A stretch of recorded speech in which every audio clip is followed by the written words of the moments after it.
నమస్కారం. ప్రతిధ్వనికి స్వాగతం. ఎదురుచూసిన ట్రంప్ పునరాగమనం ఘనంగా జరిగిపోయింది.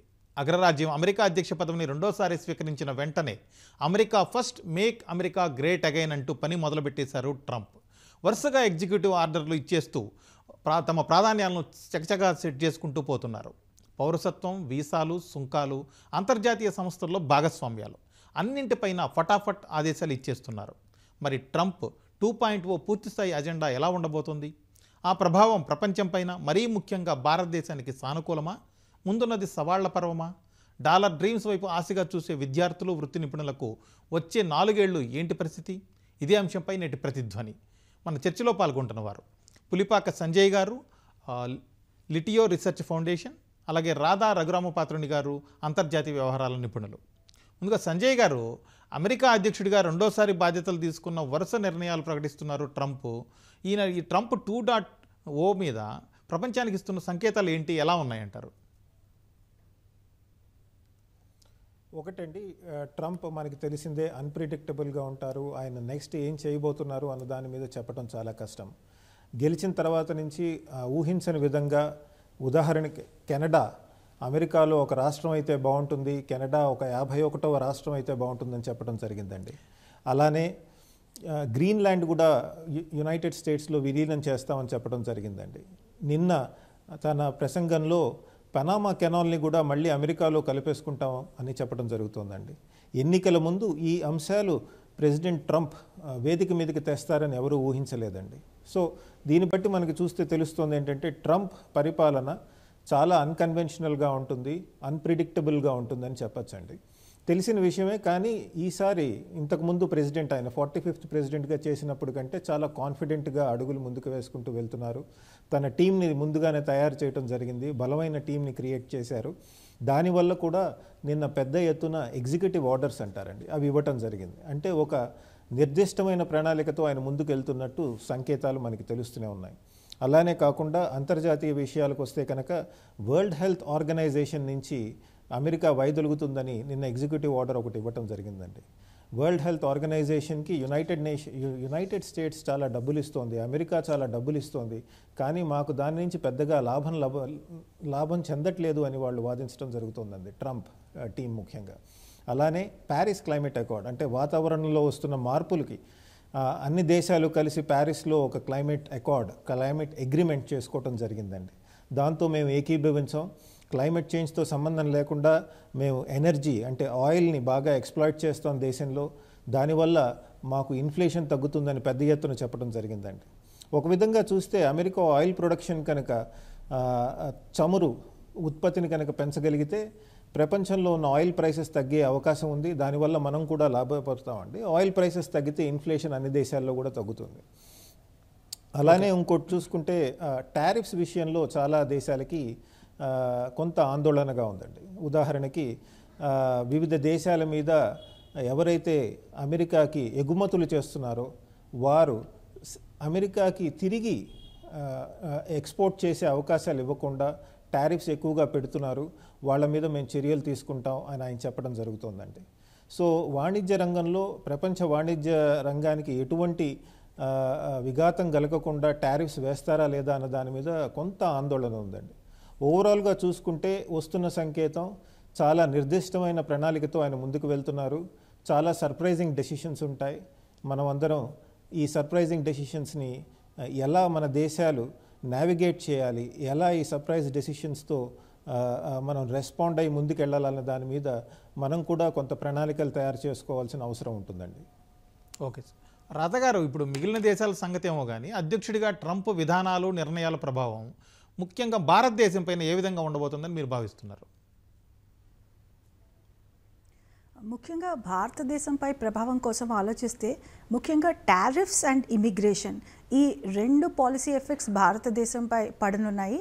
అయితే ఈ టారిఫ్ అండ్ అలాగే ఈ ఇమిగ్రేషన్ పాలసీ ఎఫెక్ట్స్, ముందుగా టారిఫ్ చూస్తున్నట్లయితే ఆల్రెడీ ట్రంప్ ఎక్స్పెక్ట్ చేసినట్టుగానే చైనా వంటి దేశాలపై 60% టారిఫ్ విధిస్తాము, అలాగే ఇతర దేశాలైన మెక్సికో అండ్ కెనడా 25%, అలాగే భారతదేశం వంటి దేశాలపై 10% టారిఫ్ విధిస్తాము అని ఇంతకు ముందే ప్రకటించి తన ప్రెసిడెన్షియల్ క్యాంపెయిన్లో ప్రకటించి ఉన్నారు.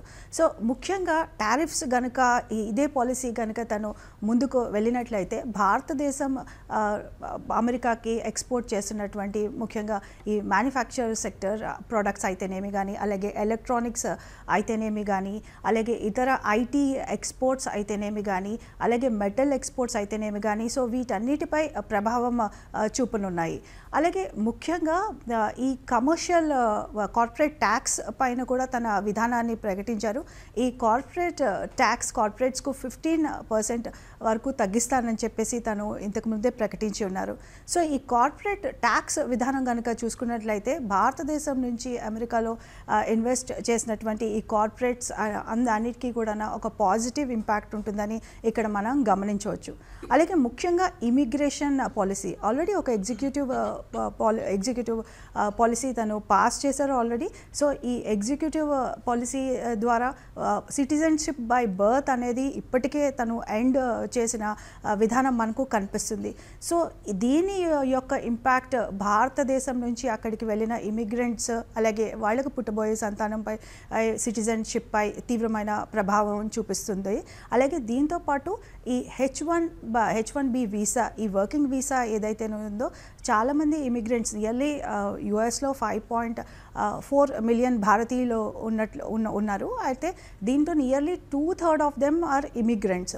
సో ఈ ఇమిగ్రేషన్ పాలసీ కూడా H1B వర్కింగ్ వీసా పాలసీ కూడా ముఖ్యంగా ఇంపాక్ట్ చూపించవచ్చు.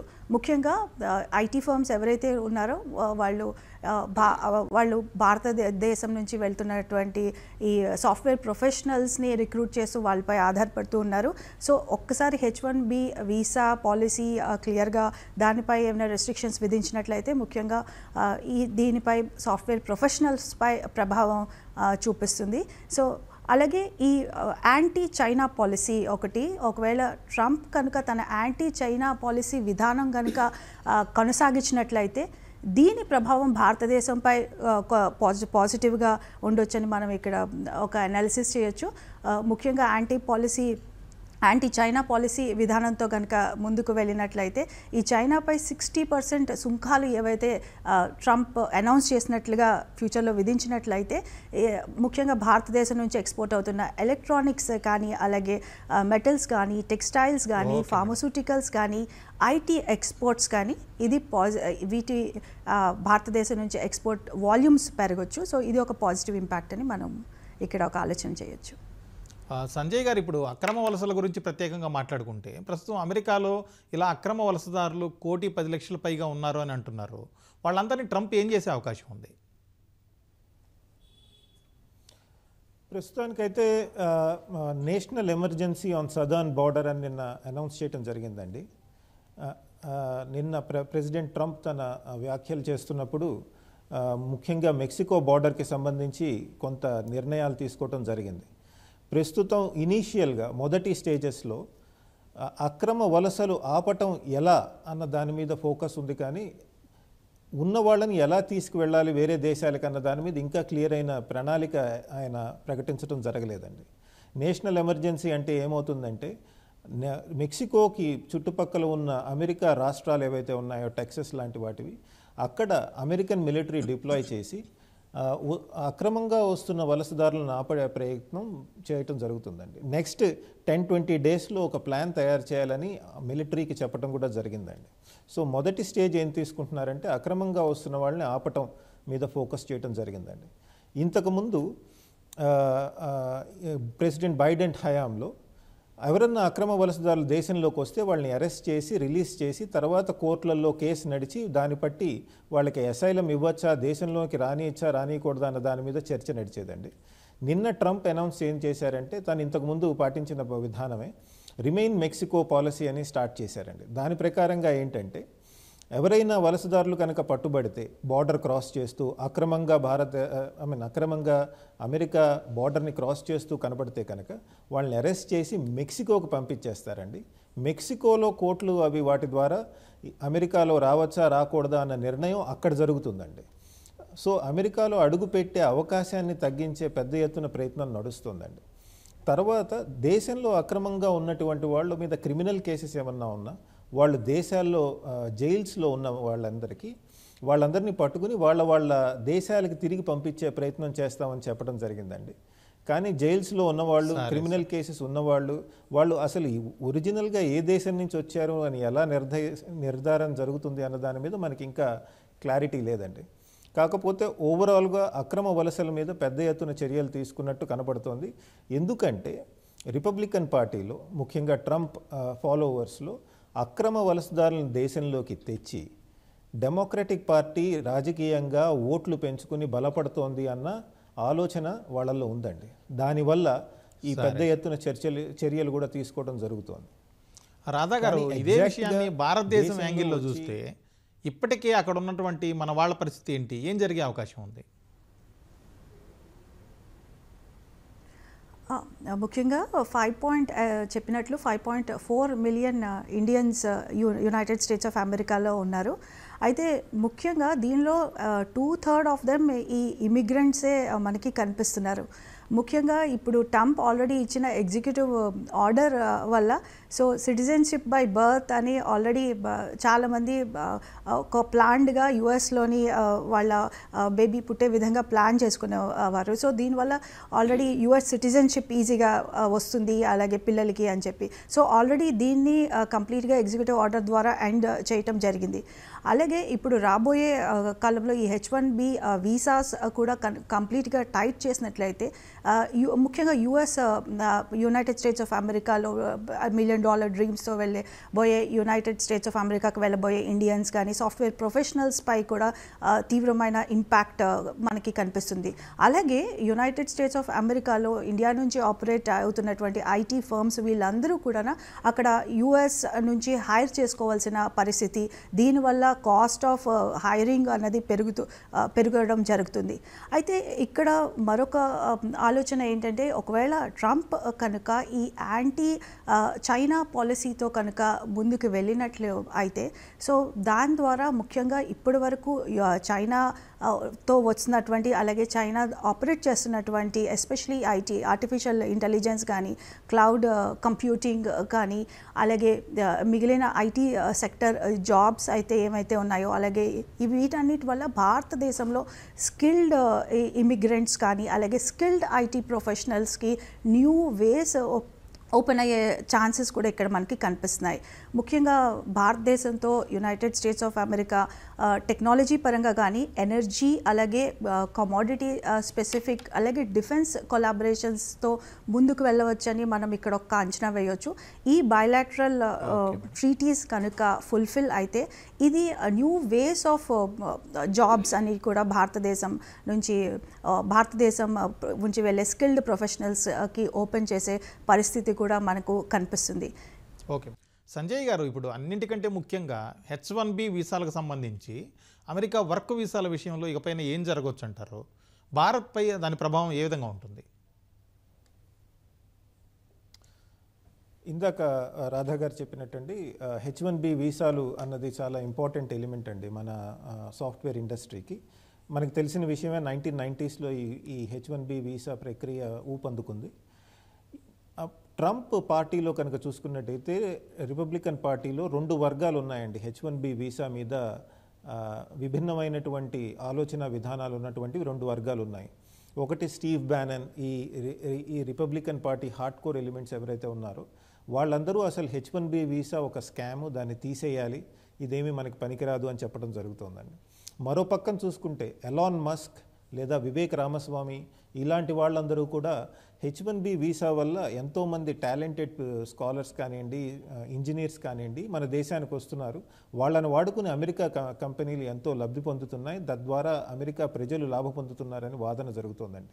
ఈ 2 గ్రూప్స్ మధ్య, ఈ 2 వర్గాల మధ్య ఎవరు ట్రంప్ని ఇన్ఫ్లుయెన్స్ చేయగలుగుతారన్నది చూడాలండి. కాకపోతే నిన్న ట్రంప్ ఇనాగరేషన్లో సాఫ్ట్వేర్ కంపెనీస్కి చెందిన పెద్దలందరూ కూడా, CEOs అందరూ కూడా ఫస్ట్ రోలో కూర్చోవటం జరిగిందండి. దాన్ని బట్టి సంకేతాలు ఏం వెళ్తున్నాయంటే ట్రంప్ సాఫ్ట్వేర్ కంపెనీస్, టెక్నాలజీ కంపెనీస్కి పెద్దపీట వేస్తారు, తను తీసుకునే నిర్ణయాలలో వాళ్ళని కన్సల్ట్ చేస్తారని తెలుస్తోందండి. తద్వారా మనం కనుక చూసినట్టయితే H1B వీసా ఇమీడియట్గా తీయటం జరగకపోవచ్చు. ట్రంప్ కూడా చెప్పడం జరిగిందండి, H1B వీసా రిఫార్మ్ చేయాలి కానీ ఇమీడియట్గా తీయటం కష్టం అని. లాస్ట్ అంశం ఏమిటంటే టాలెంటెడ్ పీపుల్కి వీసా ఇస్తాము, అమెరికాలో చదువుకున్న వాళ్ళకి, అమెరికాలో అండర్ గ్రాడ్యుయేట్ ఎడ్యుకేషన్, గ్రాడ్యుయేట్ PhDలు చేసిన వాళ్ళకి వెంటనే గ్రీన్ కార్డ్ వచ్చేస్తామని ట్రంప్ ప్రామిస్ చేశారు.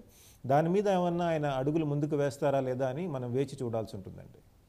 రాధాగారు, ఇప్పటి వరకు ఉన్న సంకేతాలను బట్టి ట్రంప్ విదేశాంగ విధానం ప్రాధాన్యాలు ఎలా ఉండే అవకాశం ఉంది? ఇప్పుడు ఎగ్జాంపుల్కి రష్యా, ఇరాన్ ఇలాంటి దేశాల మీద ఆంక్షలు వేస్తే ఆ సెగ భారత్కి ఏ విధంగా తగులుతుందంటారు? ఆల్రెడీ ట్రంప్ రెజీమ్లోకి రాకముందే ఇంటర్నేషనల్గా డైరెక్ట్గా ఇండైరెక్ట్గా చాలా వరకు ఎఫెక్ట్ కనిపించింది. ముఖ్యంగా మనం బ్రిటన్ చూసినా, అలాగే సౌత్ కొరియా చూసినట్లయితే, సో ఈ అన్ని దేశాల్లో కూడా కంప్లీట్గా రెజీమ్ చేంజ్, అంటే డైరెక్ట్గా కాబట్టి ఇండైరెక్ట్గా కూడా దెర్ ఈజ్ ట్రంప్ ఎఫెక్ట్ మనకి కనిపిస్తూ వచ్చింది. అయితే ముఖ్యంగా ట్రంప్ ఈ విదేశాంగ విధానంలో ఈ బయలాటరల్ ట్రీటీస్కి చాలా వరకు ప్రాధాన్యత ఇస్తారని మనం ఆల్రెడీ తను అనౌన్స్ చేయడం జరిగింది.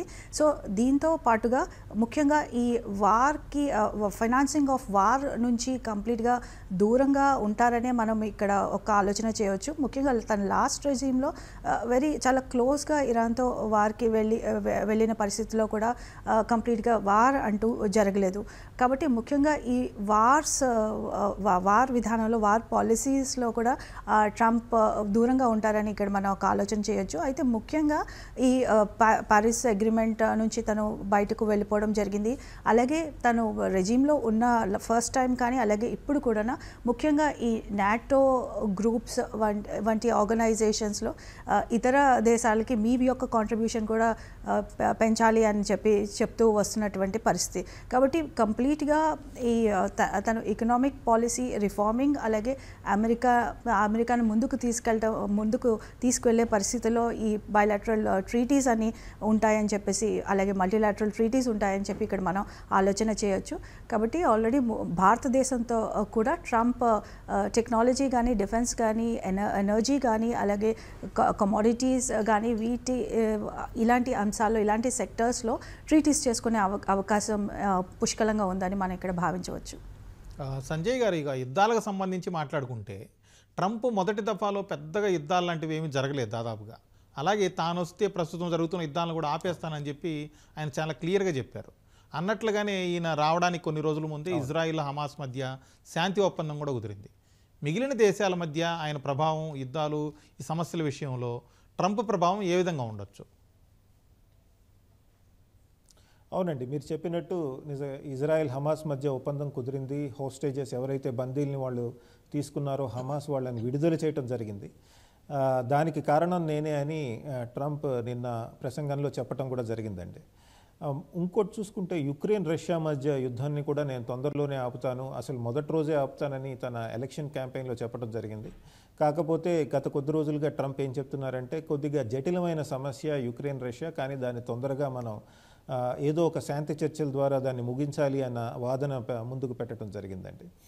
ఇంకోటి గమనించాల్సిన విషయం ఏంటంటే, చైనా మీద కొంత క్రియేటివ్ పాలసీతో ముందుకు వెళ్ళటం జరుగుతోందండి Donald Trump. Actually Donald Trump రాగానే చైనాతో సంబంధాలు పూర్తిగా ఇంకా చెడిపోతాయి అని చాలామంది నిపుణులు చెప్పడం జరిగింది. కాకపోతే నిన్న 2-3 రోజులుగా జరిగినటువంటి సంఘటనలు చూసుకుంటే చైనాతో కొంత సంబంధాలు మెరుగుపరుచుకోవాలి అన్నట్టు అడుగులు వేస్తున్నట్టు ట్రంప్ కనపడుతుందండి. ఫస్ట్ ప్రెసిడెంట్ షీ జిన్పింగ్ని ఇనాగరేషన్కి రమ్మంటం జరిగింది. ఆయన రాలేకపోతున్నానని తన డెప్యూటీని పంపించడం జరిగిందండి. అలానే చైనాని విజిట్ చేయాలనుకుంటున్న ఫస్ట్ 100 డేస్లో అని వార్తలు వచ్చాయండి. ఎంతవరకు అన్నారో ట్రంప్ మనకు తెలియదు. అలానే టిక్టాక్ బ్యాన్ చేయటం జరిగితే, నేను అధికారంలోకి వచ్చిన వెంటనే టిక్టాక్ని మళ్ళీ అలౌ చేస్తాను, చైనీస్ కంపెనీ అయినటువంటి, సోషల్ మీడియా కంపెనీ అయినటువంటి టిక్టాక్ని ఆయన బ్యాన్ తీసేయటం జరిగిందండి నిన్న. కానీ దానికి కొన్ని రోజులు గడువు ఇచ్చారు. మీ కంపెనీలో కనుక మా అమెరికన్స్కి ఇన్వెస్ట్ చేసే అవకాశం ఇస్తే కనుక మిమ్మల్ని మా దేశంలో పనిచేసుకునే అవకాశం ఇస్తామని చైనీస్ సోషల్ మీడియా అనేటువంటి టిక్టాక్కి ఆయన చెప్పడం జరిగిందండి. అలానే చూసుకుంటే ఎలాన్ మస్క్ కూడా చైనాలో పెద్ద ఎత్తున ఇన్వెస్ట్మెంట్స్ చేశారు. తద్వారా ఎలాన్ మస్క్ ప్రభావం సరే అమెరికన్ ఫారెన్ పాలసీ మీద పడుతుందా అన్న ఆలోచన కూడా కనబడుతుందండి. లాస్ట్ అంశం అండి, ఒక పక్కన చైనాకి దగ్గర అవుదామని ప్రయత్నిస్తూనే రేపు ఎల్లుండిలో క్వాడ్ సమావేశాలు అమెరికాలో నిర్వహించడం జరుగుతోందండి. America, Japan, India, Australia foreign ministers అందరూ కూర్చుని ప్రపంచంలో మనం చేయాల్సిన చర్యల గురించి, ఇండో పెసిఫిక్లో మనం ఎలా ప్రవర్తించాలి, మన విధానాలు ఎలా ఉండాలన్న దాని మీద కూడా చర్చ జరుగుతోందండి. అది కూడా చూసుకుంటే సింబాలిక్గా పాలసీ విధంగా కూడా చాలా వినూత్నమైనటువంటి అడుగులు ముందు వేస్తున్నట్టు కనపడుతోందండి. రాధగారు, ఇప్పటివరకు ట్రంప్ వల్ల వివిధ దేశాలకు ఎదురయ్యే సవాళ్లు లేదా సమస్యలు వీటి గురించి మాట్లాడుకున్నాం. సానుకూల అంశాల సంగతి ఏంటి? ముఖ్యంగా భారతదేశం విషయంలో ట్రంప్ 2.0 ఏ విధంగా ఉండబోతుందంటారు? ముఖ్యంగా ట్రంప్ యాంటీ చైనా పాలసీ ఇదే విధానం తను కొనసాగించినట్లయితే తన ప్రెసిడెన్షియల్ క్యాంపెయిన్స్లో, అలాగే ఇంతకు ముందు తను తీసుకున్న పాలసీ డెసిషన్స్లో ఇదే విధానం కొనసాగించినట్లయితే ఇది భారతదేశానికి ఒక పాజిటివ్గా ఇంపాక్ట్ చూపిస్తుంది. సో దీంతో పాటుగా ట్రంప్ తన మిత్రులుగా ఉన్నటువంటి దేశాలు, అలాగే తమ ఆర్థిక వ్యవస్థకు కలిసి వచ్చే దేశాలన్నిటితో తను బయలాటరల్ అగ్రిమెంట్స్ కూడా చేసుకుంటాను అని చెప్పేసి తను ప్రకటించారు. సో ఈ అగ్రిమెంట్స్ కనుక చేసుకున్నట్లయితే ముఖ్యంగా ఈ ఎనర్జీ సెక్టర్ రాగానే ఎనర్జీ ప్రొడక్షన్ కూడా తను పెంచుతాను అన్న అంశంపై ముందుకు తీసుకువెళ్లారు. కాబట్టి ఎనర్జీ ప్రొడక్షన్ కనుక ఇంక్రీజ్ చేసినట్లయితే ఇది ఒక పాజిటివ్ ఇంపాక్ట్ చూపిస్తుంది. అలాగే భారతదేశంతో కూడా ఈ ఎనర్జీ అండ్ కమోడిటీ సెక్టర్లో యుఎస్ ట్రీటీ చేసుకునే అవకాశాలు మనకు ఇక్కడ కనిపిస్తున్నాయి. దీంతోపాటు ముఖ్యంగా ఒకవేళ ట్రంప్ యాంటీ చైనా పాలసీ విధానంతో కొనసాగినట్లయితే సో ముఖ్యంగా ఈ సైబర్ సెక్యూరిటీ రంగంలో కూడా తన ఫోకస్ ఉంటుంది అని చెప్పారు. సో భారతదేశంలో సైబర్ సెక్యూరిటీ పరంగా యుఎస్లో అవకాశాలు మెండుగా భారతదేశం తను చేజిక్కించుకోవచ్చు చైనాను రీప్లేస్ చేస్తూ. అలాగే వీటితో పాటుగా భారతదేశానికి మరొకటి కలిసి వచ్చే అంశం ఇన్ఫ్రాస్ట్రక్చర్. ట్రంప్ ఆల్రెడీ ఇన్ఫ్రాస్ట్రక్చర్ బిల్డప్కి మ్యానుఫ్యాక్చరింగ్ సెక్టర్ స్ట్రెంథనింగ్కి కూడా తన కృషి చేస్తానని చెప్పారు. కాబట్టి ఇది కూడా భారతదేశం యొక్క ఫర్మ్స్ కానీ ఇన్వెస్ట్మెంట్స్ కానీ ఒక పాజిటివ్ ఇంపాక్ట్ చూపిస్తుందని మనం ఇక్కడ ఆలోచన చేయొచ్చు. ఇది వాళ్ళ ప్రతిధ్వని. నమస్కారం.